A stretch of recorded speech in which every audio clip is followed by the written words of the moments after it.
Everyone, good morning, welcome back to Parcham. I am Pooja. आज हम discuss कर रहे हैं 20 जनवरी के करंट अफेयर्स। और जिन बच्चों का अभी रिसेंटली एग्ज़ाम था उन लोगों ने मैसेज करके बताया कि जो भी हमने करंट अफेयर्स सीखा है, आपको पढ़ाया है, वो सभी क्वेश्चंस आपके एग्ज़ाम में आपको देखने को मिले। तो ये बहुत अच्छी बात है। यही बातें आप अपने दोस्तों के साथ भी शेयर कर सकते हैं, जिससे वो हमारे करंट अफेयर्स को ज्वाइन करें, और पहली बार आ रहे हैं तो चैनल को सब्सक्राइब कर लेंगे। ठीक है। इसके अलावा आपने देखा होगा कि एसएससी एमटीएस जो होता है मल्टीटास्किंग स्टाफ, उसका नोटिफिकेशन भी आउट हुआ है। तो जो लोग भी एलिजिबल हैं उसमें अलग अलग वैकेंसी है। कुछ में 25 साल तक आपकी एज मांगी है और कुछ में 27 मांगी है। तो जो लोग भी एलिजिबल है एक बार आप नोटिफिकेशन को देख लेंगे और एसएससी एमटीएस का फॉर्म भर देंगे। काफ़ी अच्छी जॉब होती है, अच्छी अपॉर्चुनिटी है, सेंट्रल गवर्नमेंट की जॉब है। अगर आप एसएससी की बात करें तो एसएससी में एक बहुत बड़ा पोर्शन जो है वो करंट अफेयर्स तो कवर करता ही है, जो कि हम डेली आपके लिए लेकर आते हैं। इसके अलावा होता है आपका जीके, जिसमें साइंस, हिस्ट्री, पॉलिटी, ज्योग्राफी सभी कुछ चीज़ें आती हैं। तो कंप्लीट एसएससी कोर्स जो है वो अवेलेबल है हमारे परचम के एप्लीकेशन पे। तो आप उस कोर्स को भी परचेस कर सकते हैं अपनी तैयारी को और भी अच्छा स्ट्रॉन्ग करने के लिए। अब देखिएगा, कोई भी एग्जाम जो होगा उसमें मिनिमम आपको 1 ईयर का तो करंट अफेयर्स पढ़ना ही पड़ेगा। तो इस करंट अफेयर्स को तैयार करने के लिए आप हमारी ईयर बुक को भी परचेस कर सकते हैं, जो कि हमारे एप्लीकेशन पे अवेलेबल है, जिससे आप अपनी तैयारी को और अच्छा कर पाएंगे। ठीक है। अगर मेरे साथ कोई मध्य प्रदेश का स्टूडेंट जुड़ा हुआ है, अगर कोई एमपी का स्टूडेंट है, तो मैं आपको बता दूं कि जो पटवारी मतलब आपका ग्रुप 4 सब ग्रुप 2 की जो वैकेंसी थी, उसकी डेट भी आपको एक्सटेंड कर दी गई है। ठीक है। 19 जनवरी लास्ट डेट थी, लेकिन अब उसको बढ़ा के 23 जनवरी कर दी है। तो अगर कोई भी इंटरेस्टेड है तो वो भी उस फॉर्म को भर सकता है। मैं मध्य प्रदेश के बारे में इसलिए बोल रही हूँ क्योंकि पटवारी का जो जॉब है उसके लिए डोमिसाइल होना ज़रूरी है, मध्य प्रदेश का मूल निवासी होना अनिवार्य है। ठीक है। सो स्टार्ट करते हैं आज हम 20 जनवरी के करंट अफेयर्स। और अगर सेशन पसंद आता है तो ऑब्वियसली आपको शेयर तो करना ही है। ठीक है। वीडियो के लास्ट में काफ़ी कुछ क्वेश्चन है, जैसे कि कल भी एक छोटा सा क्विज था 10 क्वेश्चन का, वैसे ही आज आपको कुछ क्वेश्चंस का एक क्विज मिलेगा। और लास्ट में 2 क्वेश्चन है, क्वेश्चन ऑफ द डे, जिसका आंसर आप हमें कमेंट सेक्शन में देंगे। ओके है। सो स्टार्ट करते हैं। सबसे पहले आज हम बात करने वाले हैं हमारे ज्ञानपीठ अवॉर्डी नीलमणि फुकन के बारे में, जिनका रिसेंटली निधन हो गया है। ठीक है। तो असमी पोएट नीलमणि फुकन पास्ड अवे। तो असम गुवाहाटी से बिलोंग करते थे और इन्हें 56 नंबर का ज्ञानपीठ अवार्ड से सम्मानित किया गया था, जो हमारे देश का सबसे बड़ा लिटरेचर की फील्ड में दिया जाने वाला पुरस्कार माना जाता है। तो नीलमणि फुकन जी को 56 ज्ञानपीठ अवार्ड दिया गया था और असम के पोएट थे। इनका निधन हो गया है। इसके अलावा इनकी एक रचना थी जिसका नाम था कविता, उसके लिए इन्हें 1981 में साहित्य अकादमी अवार्ड भी दिया जा चुका है। ठीक है। गवर्नमेंट ऑफ इंडिया के द्वारा 1990 में इन्हें पद्मश्री अवार्ड भी दिया गया था। इनकी कई सारी प्रमुख रचनाएं, जिनमें से एक कविता आप याद रखेंगे, गुलाबी जमूर लगना, ये इनकी एक और रचना है। अगर हम 57 नंबर के ज्ञानपीठ अवार्ड के बारे में बात करते हैं तो 57 नंबर का ज्ञानपीठ अवार्ड जो है वो कोंकणी पोएट को दिया गया था, जिनका नाम है दामोदर मौजो। ठीक है, दामोदर मौजो। तो आपको दामोदर मौजो का नाम तो याद था ही। 57 नंबर का ज्ञानपीठ अवार्ड मिला है इनको। और 56 नंबर का ज्ञानपीठ अवार्ड जो है वो नीलमणि फुकन को दिया था। तो ये जो न्यूज़ है ना, एक तो करंट अफेयर्स 2 तरीके से करंट अफेयर्स को कवर करती है, तो ये न्यूज़ अपने आप में बहुत इंपॉर्टेंट हो जाती है। तो नीलमणि जी का नाम आपको याद रखना है। कहाँ से थे? असम से। ठीक है। चलिए अगले पर्सन के बारे में हम चर्चा करते हैं। Which Indian American has been awarded the Martin Luther King grand parade special award. तो किस भारतीय अमेरिकी को Martin Luther King grand parade पुरस्कार, विशेष पुरस्कार से सम्मानित किया गया है? तो ये पर्सन है कृष्णा बविलाला। कृष्णा बविलाला जी को Martin Luther King grand parade special prize दिया गया है। क्यों दिया गया है? क्योंकि इन्होंने जो इंडियन डायस्पोरा है, मतलब जो भारतीय मूल के लोग हैं लेकिन वो अमेरिका में रहते हैं और अमेरिका के जो सिटीजन हैं, ठीक है ना, तो इंडियन डायस्पोरा और अमेरिका के सिटीजन के बीच में इन्होंने उन दोनों के बीच में कनेक्शन बनाने के लिए कंट्रीब्यूशन किया है, जिसके कारण इन्हें स्पेशल ये award Martin Luther King grand parade special award दिया है। ठीक है। इसके अलावा ये फाउंडर भी है एंड चेयरमैन है फाउंडेशन ऑफ इंडियन स्टडी के। तो फाउंडेशन ऑफ इंडियन स्टडी के चेयरमैन और फाउंडर भी हैं ये। इसके अलावा इन्होंने कई सारी ऐसी परेड को, जो Martin Luther King grand parade है, उसको कई सारी परेड को अटेंड करने का काम भी किया है। चलिए अब बात करते हैं शुभमन गिल, जो कि एक क्रिकेटर है। इन्होंने 2 रिकॉर्ड बनाए हैं। कौन कौन से हैं वो 2 रिकॉर्ड, जरा हम देखते हैं। Shubman Gill broke record of Virat Kohli and Sachin Tendulkar. इन्होंने विराट कोहली और सचिन तेंदुलकर का रिकॉर्ड तोड़ा है। शुभमन गिल जो मात्र 23 ईयर्स के हैं, ये 5th नंबर के इंडियन बन गए हैं। ये 5th नंबर के इंडियन बन गए हैं जिन्होंने ओडीआई में डबल सेंचुरी मतलब डबल 100 लगाया है। तो अभी रिसेंटली इन्होंने न्यूजीलैंड के अगेंस्ट जो है वो 2 सेंचुरी या डबल 100 लगाने का काम किया है और ये ऐसा करने वाले 5वें नंबर के इंडियन बन गए हैं। ठीक है, साथ ही साथ ये यंगेस्ट प्लेयर बन गए हैं जिन्होंने डबल सेंचुरी लगाई क्योंकि केवल और केवल 23 ईयर्स के हैं। Shubman has also become the youngest player in the world to score a double century in the ODI. तो ओडीआई में डबल सेंचुरी बनाने वाले पूरी दुनिया के सबसे यंग खिलाड़ी कौन बन गए हैं? शुभमन गिल बन गए हैं। ठीक है, इन्होंने शिखर धवन और विराट कोहली का रिकॉर्ड भी तोड़ा है क्योंकि शिखर धवन और विराट कोहली ने 100 रन जो है वो 24 इनिंग्स में बनाए थे, जबकि इन्होंने 1000 रन इन्होंने 24 इनिंग्स में बनाए थे। लेकिन शुभमन गिल ने क्या किया है? 1000 रन को 19 इनिंग्स में बनाया है। तो ऐसा करने वाले फास्टेस्ट इंडियन बैट्समैन हो गए। ठीक है, तो शुभमन गिल जो हैं वो फास्टेस्ट इंडियन बैट्समैन हो गए हैं जिन्होंने ओडीआई में 1000 रन बनाए, वो भी 19 इनिंग्स में। इसके पहले ये रिकॉर्ड शिखर धवन और विराट कोहली के पास था जिन्होंने 1000 रन बनाए थे ओडीआई में 24 इनिंग्स में। तो 2 बातें याद हो गई। पहला तो ये 5वें नंबर के खिलाड़ी बन गए, भारतीय खिलाड़ी जिन्होंने डबल सेंचुरी ओडीआई में लगाई है। साथ ही साथ पूरे वर्ल्ड के ये यंगेस्ट प्लेयर बन गए हैं जिन्होंने डबल सेंचुरी ओडीआई में लगाई है। अगला रिकॉर्ड इन्होंने क्या बनाया है? 1000 रन बनाए हैं ओडीआई में केवल और केवल 19 इनिंग्स में। तो ये फास्टेस्ट बैट्समैन बन गए हैं ये काम को करने के लिए। ठीक है, तो Shubman Gill has join exclusive club of 5 Indian batsman to score a double century. Double century इसके अलावा सचिन तेंदुलकर, वीरेंद्र सहवाग, रोहित शर्मा और ईशान किशन ने बनाया था और अब शुभमन गिल ने भी डबल सेंचुरी जो है वो ओडीआई में लगा दी है। सचिन तेंदुलकर जी के द्वारा 2010 में जो है वो डबल सेंचुरी लगाने का रिकॉर्ड है अगेंस्ट साउथ अफ्रीका। ठीक है, तो ये बात भी आपको पता होनी चाहिए। चलिए अगली बात करते हैं एक मूवी के बारे में, और ये पिक्चर मैंने भी देखी है, नेशनल अवार्ड इस मूवी को मिला है और काफ़ी अच्छी पिक्चर है। ठीक है ना, इस पिक्चर का नाम क्या है? तुलसीदास जूनियर। ठीक है, Tulsidas junior. A coming of age sports movie to be screened at the Shanghai Cooperation Organization Film Festival। तो Shanghai corporation organization film festival में तुलसीदास जी की स्क्रीनिंग की जाएगी। तुलसीदास जो जूनियर मूवी है उसकी स्क्रीनिंग यहाँ पर की जाएगी।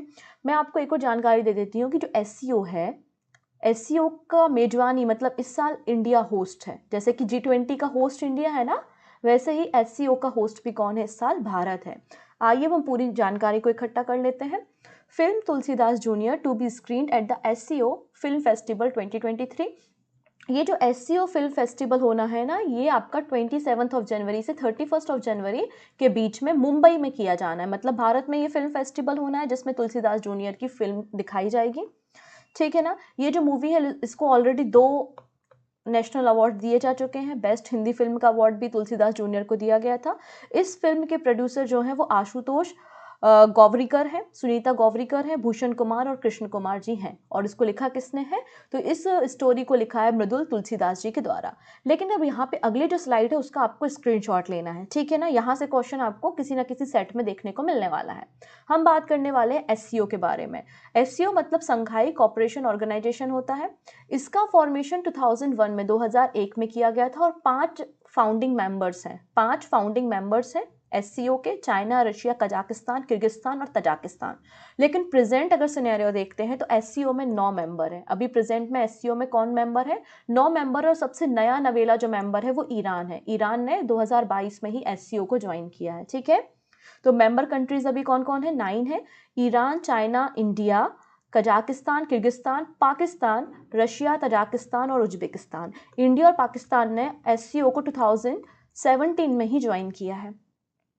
SCO का हेड ऑफिस आपको बीजिंग चाइना में देखने को मिलेगा और जैंग मिंग सेक्रेटरी जनरल हैं। ठीक है, अब इसके समिट के बारे में बात कर लेते हैं। तो SCO का जो समिट है 2021 का वो तजाकिस्तान में दुसाबे में हुआ था। 2022 का जो समिट था वो समरकंद उज्बेकिस्तान में हुआ था। लेकिन SCO के जो अपकमिंग समिट हैं 2023 में जो समिट्स होने हैं वो कहाँ होने हैं? इंडिया में होने हैं, क्योंकि इंडिया होस्ट नेशन है। तो ये अपने आप में बहुत इंपॉर्टेंट जानकारी है जो एक स्लाइड में मैंने आपको प्रोवाइड की है। तो 2 तरीके से करंट अफेयर्स आपका यहाँ पे तैयार हो गया है। देखो मैं 3 बातें करती हूँ। पहले तो एक तो रिसेंटली ईरान को मेंबरशिप मिली। अगली बात, इंडिया जो है वो होस्ट है, तो जो होस्ट किसी इंटरनेशनल ऑर्गेनाइजेशन है, किसी हमारा देश होस्ट कर रहा है, तो अपने आप में वो चीज़ बहुत इंपॉर्टेंट हो जाती है। और ऊपर से अभी तुलसीदास जूनियर की मूवी भी यहाँ दिखाई जा रही है। तो 3 तरीके से क्वेश्चन यहाँ पे एससीओ से बन रहे हैं। चलिए अगली बात करते हैं। अब थोड़ा सा 4-5 न्यूज़ जो है वो केवल और केवल डिफेंस पे ही हम बात करने वाले हैं। चलिए, AK-47 के बारे में तो सुना ही होगा आप लोगों ने। तो AK-47 का जो सबसे एडवांस वर्जन है वो है AK-203 असॉल्ट राइफल, ठीक है। इसी के बारे में चर्चा हो रही है। In which state is the Korba ordnance factory situated where the production of Kalashnikov AK-203 assault rifle begin. तो AK-203 असॉल्ट राइफल का जो मैन्युफैक्चरिंग हो रहा है वो कोरबा ऑर्डिनेंस फैक्ट्री में किया जा रहा है। तो ये कोरबा ऑर्डिनेंस फैक्ट्री कहाँ पर है? बेसिकली ऑर्डिनेंस फैक्ट्री का ही एक पार्ट है और 2007 में आई थिंक इसको तैयार किया गया था और ये आपको अमेठी उत्तर प्रदेश में देखने को मिलेगी। अमेठी उत्तर प्रदेश में देखने को मिलेगी। कहाँ पर? अमेठी उत्तर प्रदेश में ये देखने को मिलेगी। तो उत्तर प्रदेश इसे मैन्युफैक्चर कर रहा है। तो AK-203 असॉल्ट राइफल की मैन्युफैक्चरिंग कहाँ पे स्टार्ट हुई है? अमेठी उत्तर प्रदेश में हुई है। AK-203 असॉल्ट राइफल जो है वो इंडिया और रशिया का जॉइंट वेंचर है। किसका? इंडिया और रशिया का। अब इंडिया और रशिया के बीच में काफ़ी सारी टेक्नोलॉजी ट्रांसफर हुई है। अभी हम वो लिस्ट को भी देखेंगे, क्योंकि आप अगर रिसेंट एग्जाम उठा के देखोगे तो पूछा गया था कि सुखोई किसका जॉइंट वेंचर है। अगर पता है तो आंसर कर दो फटाफट मुझे। सुखोई किसका, किन दो देशों का जॉइंट वेंचर है? तो अमेठी उत्तर प्रदेश में AK-203 असॉल्ट राइफल की मैन्युफैक्चरिंग शुरू हो रही है। इंडिया रशिया का ये जॉइंट वेंचर है, ठीक है। Indo Russia rifle private limited plan to ensure 100% production of AK-203 assault rifle in India. तो ये पहली कंपनी बन जाएगी। India is the first country जिसने प्रोडक्शन को स्टार्ट किया है AK-200 सीरीज की असॉल्ट राइफल का, ठीक है ना। तो India is the first country to start production of world famous brand AK-200 series assault rifle. इसके अलावा टेक्नोलॉजी ट्रांसफर की जाएगी। अगर आप इस असॉल्ट राइफल को अपग्रेड करना चाहते हैं तो उसके लिए भी रशिया आपको असिस्टेंट प्रोवाइड करेगा, ठीक है। आइए हम थोड़ी सी बातें करते हैं। जैसे कि मैंने कहा AK-47 राइफल जो है उसका ही सबसे लेटेस्ट और सबसे एडवांस वर्जन जो है वो AK-203 है, ठीक है। अभी हमारे देश में जो आर्मी है, नेवी और एयर फोर्सेज हैं वो इंडियन स्मॉल आर्म्स सिस्टम को यूज़ करते हैं और उसको ही रिप्लेस करने के लिए AK-203 असॉल्ट राइफल का प्रोडक्शन मैन्युफैक्चरिंग भारत में शुरू हो रही है, जो कि इंडिया और रशिया का जो है वो जॉइंट वेंचर है। इसके अलावा इंडिया और रशिया के बीच में कई सारे बायलैटरल प्रोजेक्ट काम करते हैं, जैसे कि ब्रह्मोस जो मिसाइल है ना। तो ब्रह्मोस मिसाइल जो कि एक सुपरसोनिक मिसाइल है, ठीक है। तो ब्रह्मोस मिसाइल भी इंडिया और रशिया का एक जॉइंट वेंचर है। इसके अलावा indigenously production of T-90 tank and Sukhoi 30 MKI aircraft. तो इंडिया और रशिया जो है इनका बायलैटरल प्रोजेक्ट जो है वो प्रोडक्शन करना है T-90 टैंक और सुखोई 30 MKI एयरक्राफ्ट का। इसके अलावा supply of MiG-29K aircraft and the Kamov 31 and Mi-17 helicopter भी हम रशिया से ले रहे हैं। MiG-29 एयरक्राफ्ट को हम क्या करना चाहते हैं? अपग्रेड करना चाहते हैं, तो उसकी टेक्नोलॉजी भी हम रशिया से ले रहे हैं। उसके अलावा आपको ये दिख रहा है, ये जो सिस्टम दिख रहा है इसको स्मर्श कहा जाता है, ठीक है, जो कि एक मल्टी बैरल रॉकेट लॉन्चर है। इसमें देखिए कई सारे आपको दिख रहे हैं, कई सारे रॉकेट यहाँ पे मल्टी बैरल रॉकेट लॉन्चर है। इसकी टेक्नोलॉजी भी हमने रशिया से ली है। तो ये इंडिया और रशिया के कई सारे जॉइंट वेंचर जो है आपस में काम कर रहे हैं। चलिए अगली बात करते हैं। इंडिया और इजिप्ट के बीच में पहली मिलिट्री एक्सरसाइज कंडक्ट होने जा रही है, ठीक है ना। जैसे कि अभी आपने वीर गार्जियन एक्सरसाइज के बारे में देखा था जो इंडिया और जापान के बीच में हो रही थी, वैसे ही इंडिया और इजिप्ट के बीच में भी पहली मिलिट्री एक्सरसाइज कंडक्ट होने जा रही है। इस बात की जानकारी इजिप्ट के एम्बेसडर बाइल हामिद के द्वारा दी गई है। आइए हम पूरी जानकारी को लेते हैं। पहले हम एक बात समझ लें कि एक्सरसाइज क्यों ज़रूरी है, बाद में थोड़ी सी कहानी समझें। चलो, तो सबसे पहले ये आप मैप की तरफ बात करते हैं। ये हमारा प्यारा भारत यहाँ पर आपको दिखेगा और यहाँ पर आपको ये इंडियन ओशियन दिखेगा। और इंडियन ओशियन में सबसे बड़ा जो प्लेयर है वो भारत है। मतलब इंडियन ओशियन की जो सिक्योरिटी की जिम्मेदारी है वो किसके पास है? भारत के पास ही है। अगर आपको इंडियन ओशियन में सिक्योरिटी प्रोवाइड करनी है तो अगर आप वेस्ट में जाते हैं तो आपको इस पूरे रीजन में तो सिक्योरिटी देनी पड़ेगी, है ना। और ये रीज़न कहाँ से शुरू होता है? ये रीज़न आप देखेंगे, ये पूरा रीज़न यहाँ पर ये आपका रेड सी से शुरू हो जाता है। रेड सी में भी आपको सिक्योरिटी की जिम्मेदारी मिल जाती है ना। और ये आपका मेडिटेरियन सी है। मेडिटेरियन सी और रेड सी को कनेक्ट करने का काम ये कौन करता है? स्वेज कैनल करती है, स्वेज नहर करती है।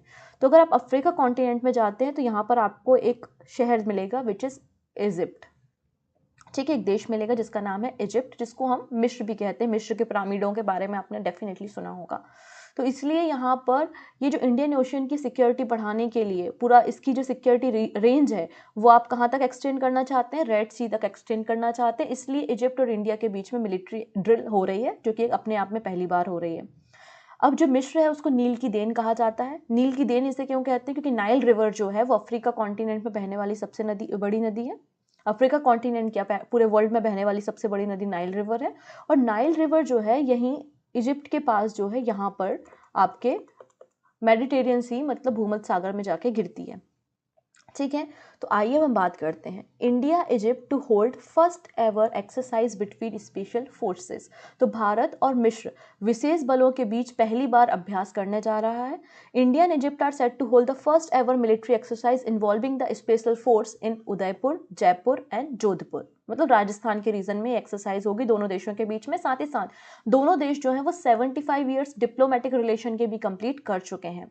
India is a major country in the Indian Ocean, जैसा कि मैंने कहा, and the security of Indian Ocean start from the security of the Red Sea in the west, है ना। तो इसलिए यहाँ पर इस पूरी एक्सरसाइज को कंडक्ट किया जा रहा है। इसके अलावा अभी जो G20 समिट हो रहा है, तो G20 समिट की जो मेजबानी करता है, मतलब जो होस्ट देश होता है, उसके पास एक एक्स्ट्रा पावर होती है। वो एक्स्ट्रा पावर क्या होती है? वो किसी भी देश को as a special guest invite कर सकता है, गेस्ट कंट्री के रूप में इनवाइट कर सकता है। तो एक बहुत अच्छी गोल्डन अपॉर्चुनिटी भारत के पास है।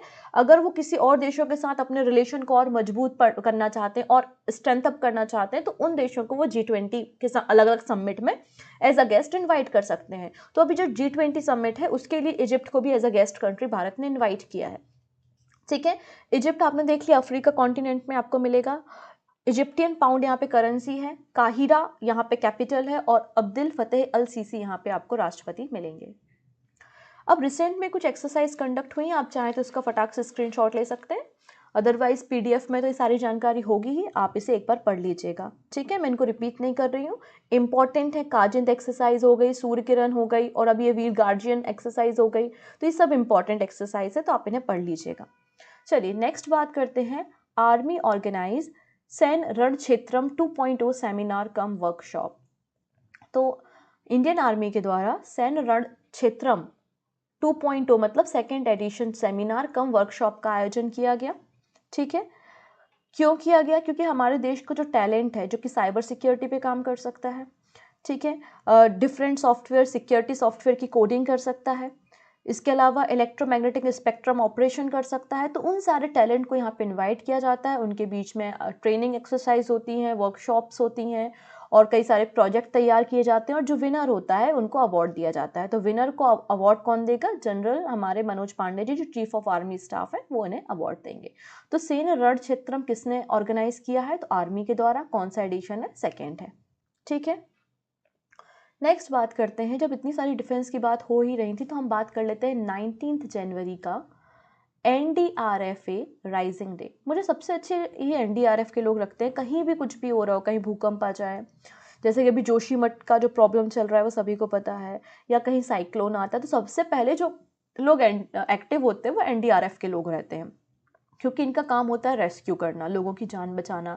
फ्लड आ गई है तो लोगों की जान बचाना, कहीं आग लग गई है, भूकंप आ गया है, कुछ भी एक्टिविटी हो गई, चाहे वो मैन मेड हो या नेचुरल हो, तो लोगों को रेस्क्यू करने का काम, उनकी मदद करने का काम हमारे डिफरेंट फोर्सेस के साथ मिलके वो NDRF का होता है। ठीक है ना। तो NDRF मतलब नेशनल डिजास्टर रिस्पॉन्स फोर्स होता है, जो कि मिनिस्ट्री ऑफ होम अफेयर्स के अंदर काम करते हैं। 19 जनवरी को इनका राइजिंग डे सेलिब्रेट किया गया।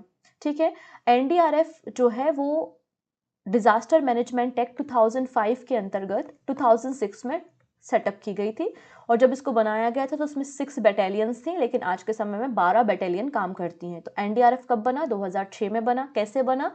Under the disaster management act 2005। किसके अंदर काम करता है? मिनिस्ट्री ऑफ होम अफेयर्स, मतलब गृह मंत्रालय के अंदर ये लोग काम करते हैं। डायरेक्टर जनरल NDRF के कौन है? अतुल करवाल है। ठीक है, तो कौन सा राइजिंग डे है? 18वां। अब बात करते हैं ग्लोबल फायर पावर इंडेक्स 2023। तो देखिएगा, सबसे पहले हम बात कर लेते हैं कि ये इंडेक्स क्या कहता है, कौन से डेटा के आधार पर ये रैंकिंग की जाती है। तो recently global fire power report publish की गई है, जिसमें 145 कंट्रीज की रैंकिंग की गई है।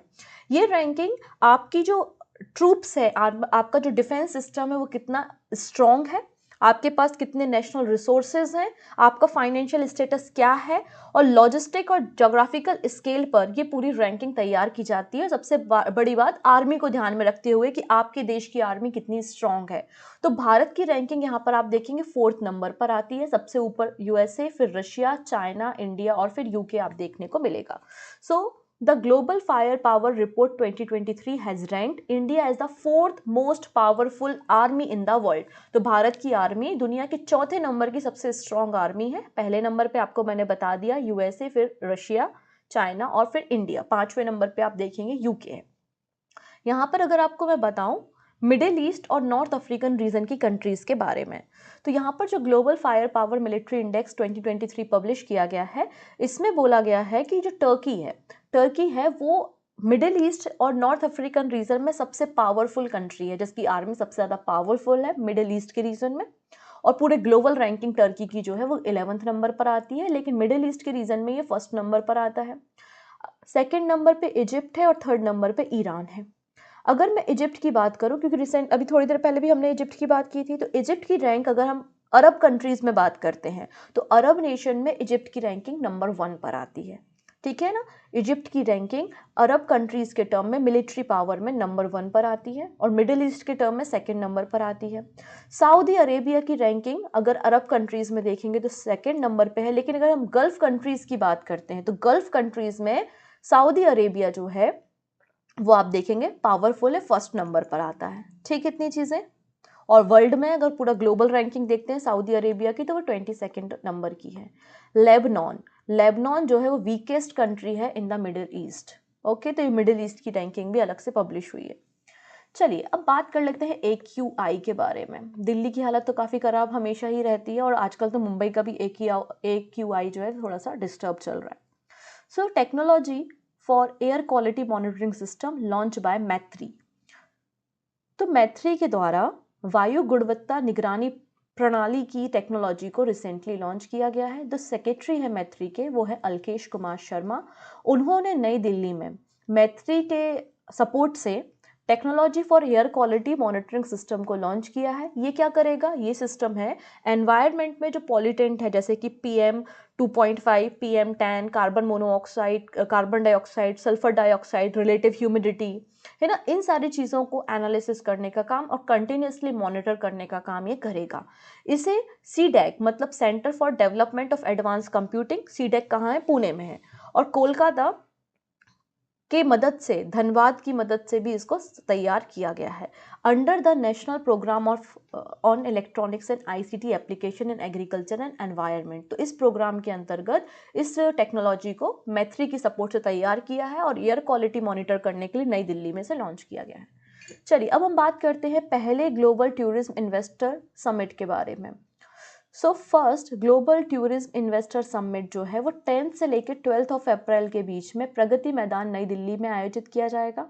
कौन करेगा इसका आयोजन, मिनिस्ट्री ऑफ टूरिज्म, मतलब हमारा जो पर्यटन मंत्रालय है वो इसको आयोजित करने वाला है प्रगति मैदान में नई दिल्ली में। अब इसमें क्या होगा, पूरे वर्ल्ड से, है ना, पूरे ग्लोब से जो पॉलिसी मेकर्स हैं, बड़े बड़े लीडर हैं, वो यहाँ पर आएंगे, अपने आइडियाज़ देंगे किस तरीके से हम टूरिज्म का जो बिज़नेस है, जो पर्यटन का बिज़नेस है, उसको कैसे और इम्प्रूव कर सकते हैं।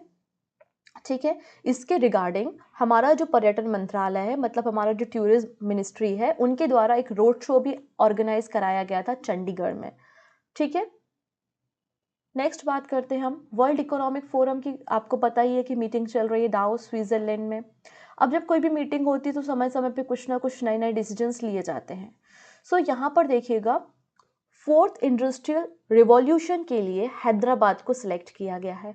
तो आप लोग सोच रहे होंगे 4th इंडस्ट्रियल रिवॉल्यूशन क्या होता है, तो देखिएगा पहले इस पूरे कॉन्सेप्ट को हम समझते हैं और फिर वापस हम न्यूज़ पे चर्चा करेंगे।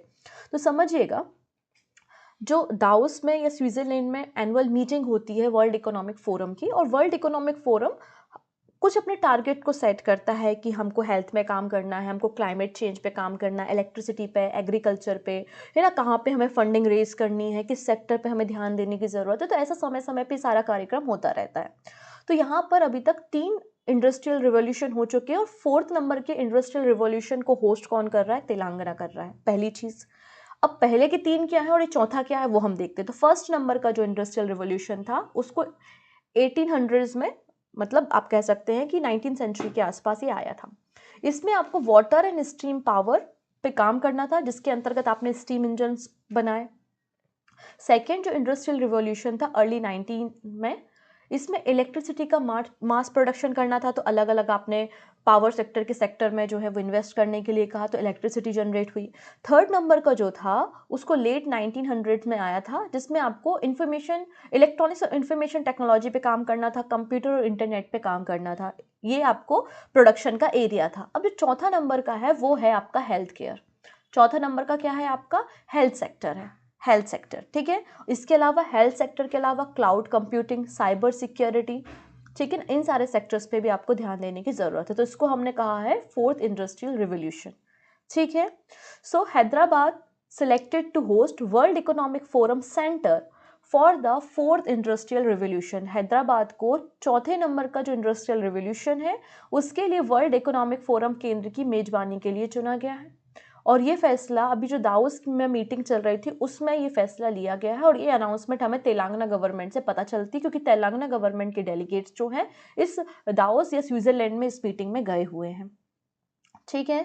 चलिए, अब ये दिख रहा है, ये क्या है? आपकी बैट है, मतलब एक चमगादड़ है जो कि कैसी है? ऑरेंज कलर की है और बहुत ही रेयर ये देखने को मिलती है, क्योंकि इंडेंजर कैटेगरी में शामिल है। कैसी है ये? इंडेंजर्ड कैटेगरी में शामिल है, ओके। लेकिन इसको रिसेंटली छत्तीसगढ़ में देखा गया है। तो आइए हम पूरी जानकारी ले लेते हैं। Rare orange coloured bat spotted in Chhattisgarh Kanger Ghati National park. तो छत्तीसगढ़ के कांगेर घाटी राष्ट्रीय उद्यान में नारंगी रंग का दुर्लभ चमगादड़ देखने को मिला है, ठीक है। इसको पेंटेड बैट के नाम से भी जाना जाता है। ऐसा लगता है कि ऑरेंज कलर किसी ने इस पे पेंट कर दिया है, इसलिए इसको पेंटेड बैट भी कहा जाता है। रेयर ऑरेंज कलर की ये बैट है जो कि कहाँ पर देखी गई है? Kanger valley national park, Bastar district of Chhattisgarh में। और ये ग्लोबली इंडेंजर कैटेगरी में आती है। अगर इसका हम वैज्ञानिक नाम देखते हैं, साइंटिफिक नेम देखते हैं, तो वो क्या है? कैरीबाउला पिक्टा, इसका साइंटिफिक नेम है। अब ये जो आपकी ऑरेंज बैट है ये भारत में कहाँ पर मिलती है? तो भारत में आप वेस्टर्न घाट, केरला, महाराष्ट्र, उड़ीसा और Kanger valley national park Chhattisgarh में आप इसे स्पॉट कर सकते हैं। इसके अलावा वर्ल्ड लेवल पे देखेंगे तो Bangladesh, Burma, Cambodia, China, Indonesia, Vietnam में आपको ये रेयर स्पीसीज देखने को मिलती है। अब यहाँ पे एक बात हुई है कांगेर घाटी नेशनल पार्क के बारे में, इस पे हमें चर्चा करनी चाहिए।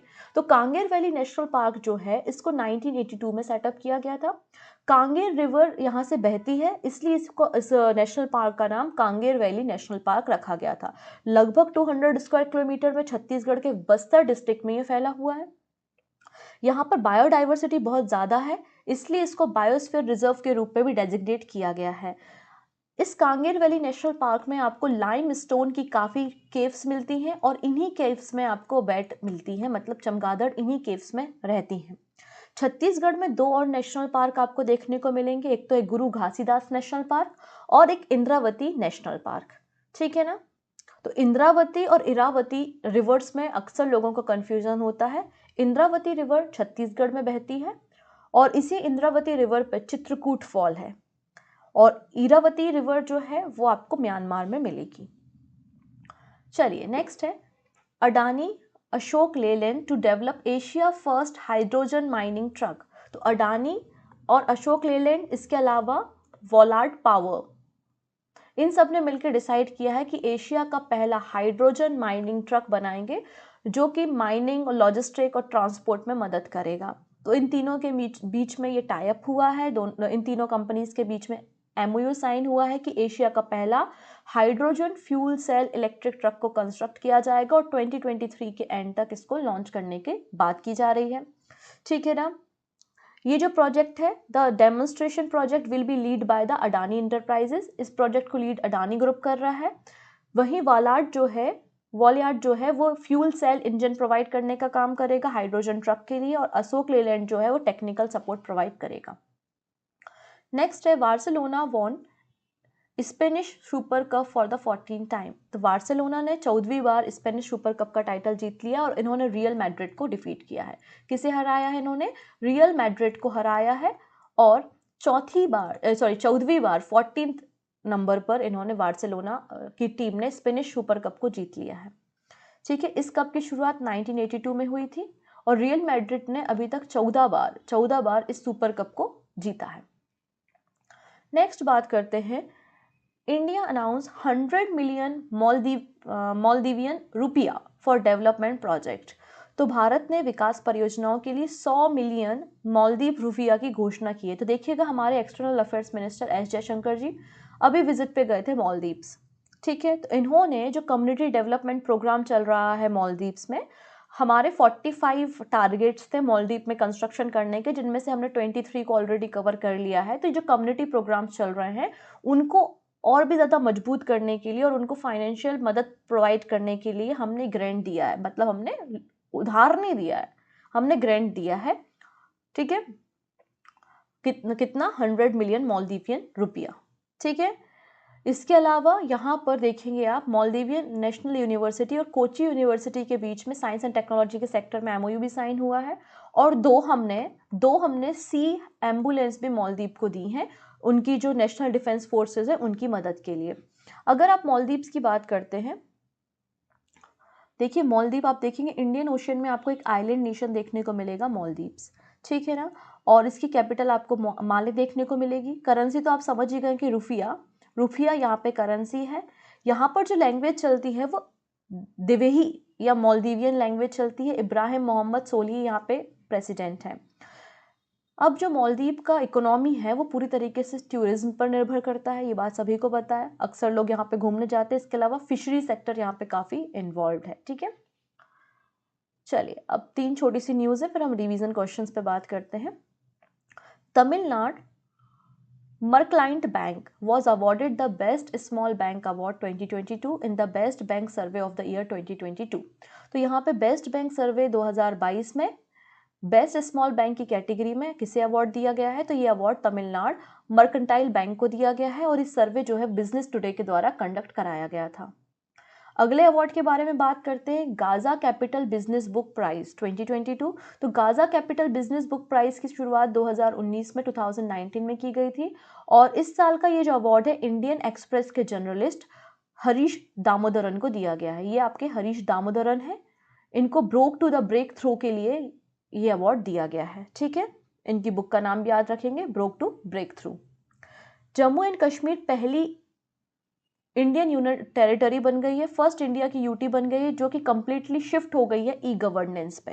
तो Jammu and Kashmir become the first UT of India to completely shift to the e governance. तो ये कुछ शॉर्ट न्यूज थी। आइए अब बात करते हैं रिवीजन क्वेश्चन के बारे में। सो पहला क्वेश्चन है, as a part of G20 presidency a business B20 inception meeting will be organise at which city from 2020 to 24 January. तो आंसर हो जाएगा कहाँ पर आयोजित की जा रही है B20 मीटिंग? तो B20 मीटिंग गांधीनगर गुजरात में हो रही है। माघी मेला फेस्टिवल कहाँ पर, किस राज्य में मनाया जाता है? तो माघी मेला फेस्टिवल जो है वो पंजाब में आयोजित होता है। कहाँ पर? पंजाब में। Option D is the right answer. Next है, which of the following film will be screened at the SCO film festival in January 2023। तो SCO में कौन सी फिल्म दिखाई जाएगी? तो जूनियर आपका Tulsidas. Option C is the right answer. What is the name of world longest river cruise which was flag off by the prime minister Modi? तो answer हो जाएगा MV Ganga Vilas. Option A is the right answer. Recently, India has announced the donation of 12,500 doses of pentavalent vaccine to which country? तो answer हो जाएगा Cuba. Cuba को हमने 12,500 doses दी हैं pentavalent vaccine की। Who has won the men single Malaysian open title 2023? तो Malaysian open title किसने जीता है? तो विक्टर एक्सेल्सन ने जीता है, जो कि डेनमार्क के बैडमिंटन खिलाड़ी हैं। ठीक है, तो option B is the right answer. India and which country are set to hold the first ever military exercise involving the special force in Udaipur, Jaipur and Jodhpur? तो आंसर हो जाएगा Egypt. Option A. Buxwaha mines which was seen in the news recently is located in which state? तो Buxwaha mine जो है वो मध्य प्रदेश में है। ठीक है ना, मध्य प्रदेश में बक्सवाहा के जंगल हैं और वहां पर ये डायमंड माइन है। कौन सी माइन है ये? डायमंड माइन है बक्सवाहा के जंगलों में, जिसको हम बक्सवाहा माइन कह रहे हैं। क्लियर हो गया? तो Madhya Pradesh account for about 90% of the total diamond resource of the country. इसके अलावा आंध्र प्रदेश और छत्तीसगढ़ से भी हमको डायमंड मिलते हैं। तो यहाँ पर ये जो बक्सवाहा माइंस है उनको टेक ओवर किया अडानी ग्रुप में, और अडानी ग्रुप यहाँ पर ऑपरेशन करना चाहता है, लेकिन इसके लिए बक्सवाहा के जंगलों को नुकसान पहुंचेगा, इससे लोग जो है यहाँ पे प्रोटेस्ट कर रहे हैं और इसलिए बक्सवाहा माइन जो है वो न्यूज़ में है। This is question of the day first. पहला क्वेश्चन है कि छत्तीसगढ़, राजस्थान और पंजाब के बाद कौन सा ऐसा राज्य है जिसने ओल्ड पेंशन स्कीम को रिस्टोर करने का काम किया है। हालांकि आरबीआई ने बॉन्ड किया है कि ये जो राज्य वापस से ओल्ड पेंशन स्कीम को रिस्टोर कर रहा है वो इकोनॉमी के लिए अच्छा नहीं है, ठीक है, वो एक अलग बात है। लेकिन रिसेंटली कौन सा ऐसा राज्य जिसने ओल्ड पेंशन स्कीम को रिस्टोर किया है for the government employ. New Delhi, Telangana, Kerala या हिमाचल प्रदेश, जो भी आंसर होगा आप कमेंट में देना। दूसरा क्वेश्चन है, रिसेंटली न्यूज़ में था LHS 475b, ये क्या है? ये क्या है? एक सैटेलाइट है, एक प्लैनेट है, एक एक्सोप्लैनेट है या एक सोलर सिस्टम है? जो भी आंसर होगा वो आप हमें कमेंट में देना। दोनों प्रश्नों के आंसर आप हमें कमेंट में दीजिएगा, सही आंसर भी मैं आपको वहीं प्रोवाइड कर दूंगी। सो मिलते हैं नेक्स्ट सेशन में। Take care and bye bye.